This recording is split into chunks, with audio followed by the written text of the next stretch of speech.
Hello বন্ধুরা, তোমরা সবাই জানো আজকে বৃহস্পতিবার। আর বৃহস্পতিবারে আমাদের বাঙালিদের ঘরে ঘরে প্রতি ঘরে ঘরে লক্ষ্মী পূজা হয়। তা আমিও লক্ষ্মী পূজা করি। তা কেউ করে দুপুরবেলা পূজা, কেউ করে সন্ধ্যার সময় পূজা। তা আমি দুপুরবেলা পুজো করি, কেননা বিকালবেলা আমার অন্য অন্য কাজ থাকে। তাই দেখো ওদিনকার আমি ভালো করে ঘর দুয়ার সাফ সাফাই করে স্নান দান করে লক্ষ্মী পূজা করি। তারপরে আমি নিচে গিয়ে এই দেখো ফুল মালা প্রসাদ নিয়ে আসছি। তারপরে আমি স্নান দান করে যে ঠাকুর ঘরের বাসন, পিতলের বাসন পিতম্বর দিয়ে চকচক করে মেজে নিয়ে এসেছি, কেননা পিতলের বাসন থাকে ঠাকুরের। তো ফলের ভিতরে ছিল আম আর কলা, এখন সিজনের ফলই আছে আম, তাই আম কেটে পুজো দিয়েছি। আর আজকে ঘট বসিয়েছি, ঘটে দিয়েছি একটা কলা, ফল দিতে হয় তাই ফল দিয়েছি।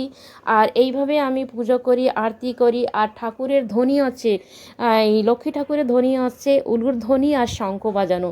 বৃহস্পতিবারে আমি ঘন্টি কখনো বাজাই না, কোনো দিনেও বাজাই না, ওদিন বাজাতে হয় না।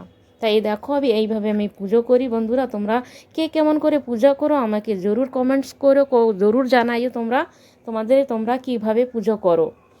আর কি কি লাগে, কি কি দিতে হয় তাও বলো, বেঁচে তো সবাই জানে।